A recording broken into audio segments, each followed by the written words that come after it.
تفتكر لاعبي كرة القدم بيعملوا ايه بعد الاعتزال؟ معروف طبعا ان مهما طالت مدة لعب اي لاعب مع النادي بتاعه بيجيله وقت ويعتزل فيه، وهنا لازم اللاعب يكون مقرر هيعمل ايه في باقي حياته، لان طبعا الدنيا ما وقفتش عند اعتزاله، لسه العمر قدامه طويل. علشان كده اللاعب بياخد قرار من اتنين، يا اما يكمل في مجال كرة القدم زي ما هو يدرب فريق مثلا، او يشتغل محلل او مذيع تلفزيوني للاحداث الرياضية، او بيقرر انه يبعد عن كرة القدم خالص ويستثمر فلوسه في مشاريع خاصة، مثلا يفتح سلسلة مطاعم او سلسلة فنادق او مولات تجاريه وهكذا. المهم انه يستثمر فلوسه في مشاريع تقليديه، وده بيكون بسبب انهم مش عايزين يخاطروا بفلوسهم في مشاريع نسبه الخساره فيها عاليه. دي بتكون المسارات التقليديه للاعبين كره القدم بعد الاعتزال. ولكن محمد النني قرر انه يعمل حاجه مختلفه خالص بعد التقاعد. هو شايف انه ما يقدرش يبعد عن كره القدم لانها شغفه الوحيد في الحياه، علشان كده قرر انه ينشئ نادي خاص بيه في الدوري الانجليزي. اهلا بيكم في كايرو بيزنس جورنال. في الفيديو ده هنعرف مع بعض ليه محمد النني عايز ينشئ نادي باسمه، ويا ترى هيكسب ايه من ده. محمد ناصر السيد النني لاعب كرة قدم مصري، بدأ حياته الكروية في صفوف ناشئين النادي الأهلي وهو عنده 5 سنين. بعدها انتقل لناشئين المقاولين العرب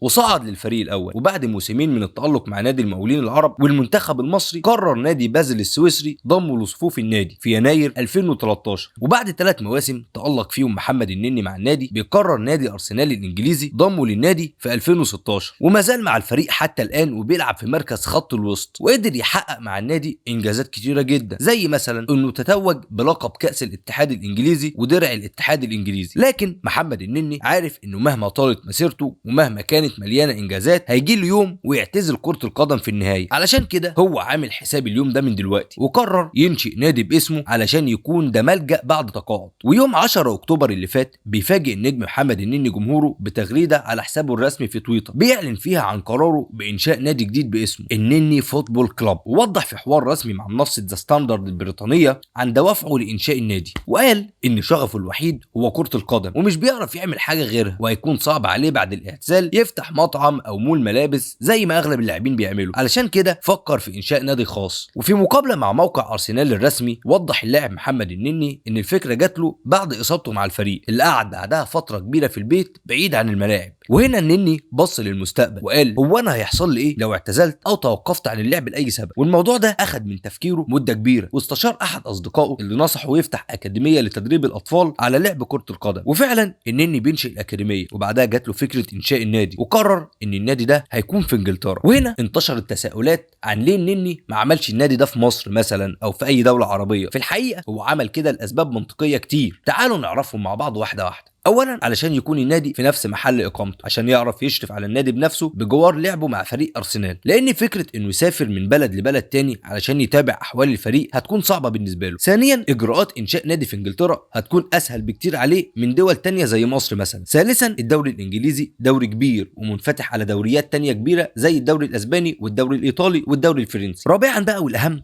هي ارباح النادي. ارباح اي نادي في انجلترا بيكون اضعاف اي نادي في اي دوله عربيه. كل دي اسباب خلت النني يختار انجلترا علشان ينشئ فيها النادي الخاص بيه. بعدها بدا يحط خطه مدروسه لخط سير النادي، ووضح ان هدفه هو ان النادي بتاعه ينافس اكبر الانديه في انجلترا، وقال ان ده هدف مش سهل وممكن يستغرق تحقيقه سنين، ولكن هو مؤمن بخبرته اللي اكتسبها من سنين طويله في عالم كره القدم. بدا النني في انشاء النادي بالفعل، وبيعمل اختبارات اللعيبه بنفسه علشان يكون الفريق على اعلى مستوى. والفريق هيشارك في دوري الدرجه السابعه، وعلى حسب الخطه اللي النني حاططها للفريق فالمفروض بعد 15 سنه يكون الفريق بيلعب في الدرجه الاولى. الفريق حاليا مش بيحقق ارباح كتيره، وده طبيعي لاي فريق ناشئ، ولكنه الان بيعتمد في تحقيق الارباح على مصدرين، وهما الرعايه التجاريه وبيع اللاعبين. قدر النني انه يحصل على عقد رعايه من شركه توريد ملابس ومعدات رياضيه. طبعا الارباح مش كبيره زي ما قلنا، ولكن النني عنده امل انه يحصل على عقود رعايه اكبر في المستقبل، وان النادي يلفت انظار بعض المستثمرين. لما سال النني عن ان هل ممكن النادي بتاعه يفشل، قال هو اكيد ما يتمناش ده، ولكن حتى لو ده حصل مش هيكون في خسائر كبير، لان انشاء نادي مش بياخد تكلفه كبيره ونسبه المخاطره فيها قليله. ولكن خلينا متفقين ان دي خطوه جريئه من محمد النني ونتمنى ليها كل التوفيق. بس يا سيدي، نكون وصلنا لنهايه حلقتنا النهارده. ما تنساش يا صديقي تعمل لايك وشير وسبسكرايب للقناه وتقول لنا رايك في التعليقات. السلام عليكم.